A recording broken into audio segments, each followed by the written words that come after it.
Hello everyone and happy Halloween.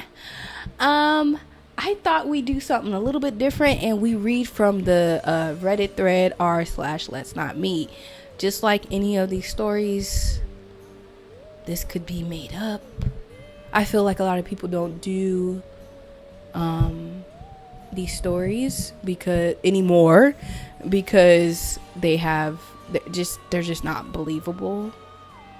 But I've saved a few where I've just read the title and it seems, pretty like I don't want to say normal, but standard creepy stuff. And I thought it'd be perfect. And I have to keep this video short because I have a lot to do. And yes, I look exactly how I feel. Yeah, let's get into it. So this is coming from, like I said, let's not meet, and says my coworker had a plan for me, and I'm going to say this right now. Trigger warning. There's probably going to be a trigger warning on here because it says NSFW, my coworker had a plan for me. I need you to read in between the lines. If you can't read in between the lines, that means you're too young to be watching this channel. I need you to click off now. I'm waiting. Go to bed, kid. Okay, this is not for you. So, if you're not a child, and again, still, trigger warning. I worked with this man for a little. That's all I needed to know. Call the police. I'm sorry. I'm kidding.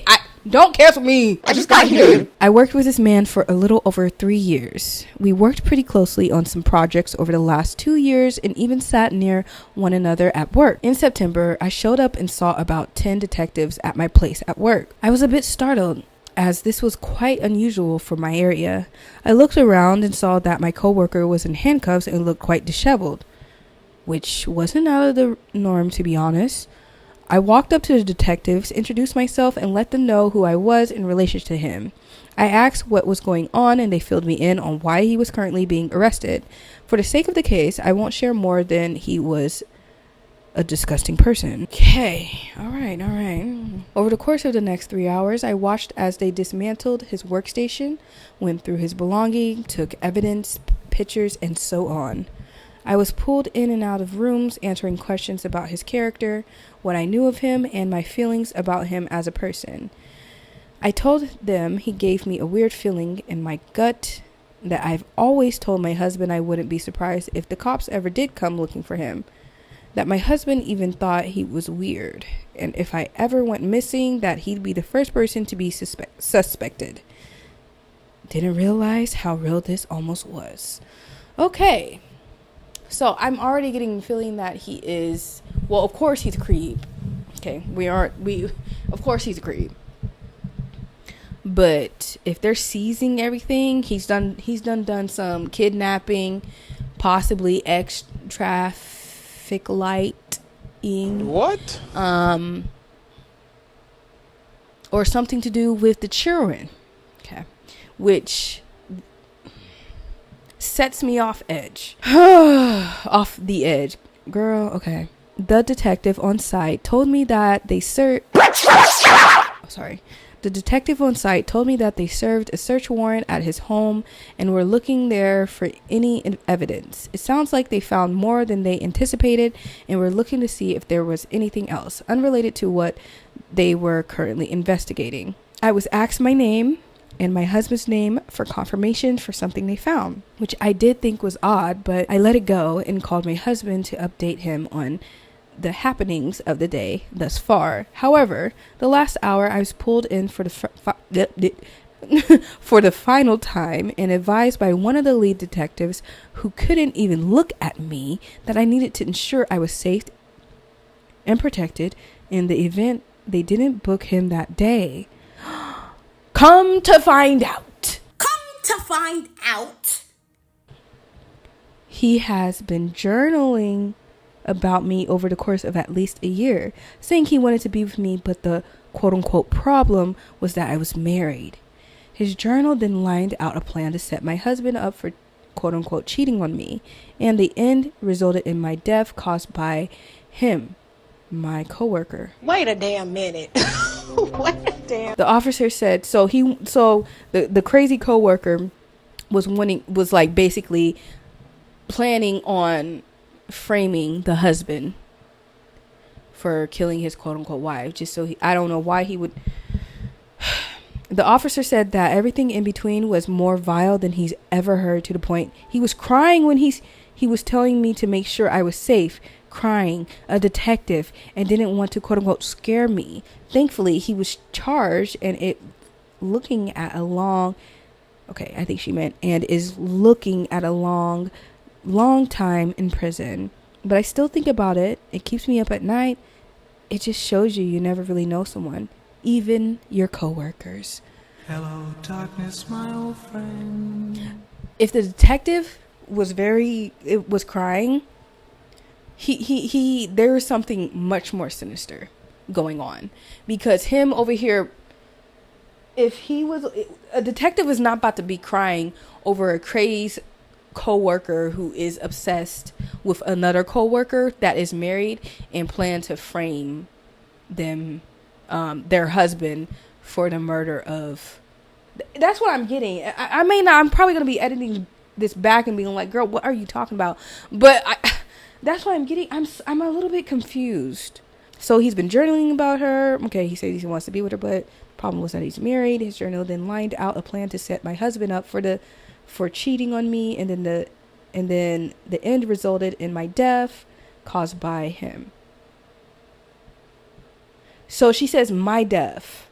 So it makes more sense for him to, I don't know. Okay, in the end resulted in my death and caused by. So the husband, so basically from what I'm understanding from this is that the husband would frame the husband. Get me some Skittles. He would frame the husband for the death of OP because he is fantasizing about, unaliving her. That's crazy. But the thing that's getting me, okay, so the officer said that, so if the officer is over here in tears, there has children is involved, and she has left out a lot of details, and I'm sure she's done that on purpose. So I'm assuming that this man is possibly a PDF, a PDF. Okay? And he done seen some things. Or he has seen just videos of women being tortured or hurt or something like that, because detectives they don't just be crying for no reason. They just don't be crying over men unaliving women. Maybe they do, but I don't know. This is just not, it's anyways, this is Halloween. I really hope no children were hurt. But if a detective is crying, usually the only time I hear stories about detectives crying is when they see children being hurt. That's the only time. Unless they are a female detective. I'm just being honest. That's just my observation. I am sorry to disappoint with the short upload. I really, really am. But I wanted to get something out there for you guys for Halloween because, hey, I had a lot of promises, but life has been lifing, as you can tell. But but I wanted to get something out there for Halloween, and I just wanted to let you guys know that I have a lot coming up. I have a lot of things to do. To get done in my personal life. That's why I have been slacking on the uploads, but don't leave me, don't give up on me. We still have to go live. We have reached 600 subscribers and we're supposed to go live at 500 subscribers, girl. It has been a mess. It's been a mess. I'm so sorry. But next, I'm gonna tell you this, like we got some good stuff coming up. We're doing a Love is Blind review. Yeah, we are. Not like a complete recap or anything. I'm going to give my unpopular opinions. Yes, I am. And I'm going to include, I was going to watch the reunion live, but I just know that I can't. I just can't. I'm just too tired to. But I'm going to get this video out for you. I hope you guys watched this far. If you watched this far, oh my god, thank you. Like, oh my god. Now you know what's coming up next. Okay. And if you like stories, to listen to stories and stuff like that, I have gameplays where you can listen without watching. Sometimes some of them you can listen without watching, and there is some good stories. Okay, so make sure to check those out. Okay, check out the other content. Yeah, I really hope you guys enjoyed this video. Thank you so much for watching, and I will see you guys very soon. Thank you. Happy Halloween again, and goodbye.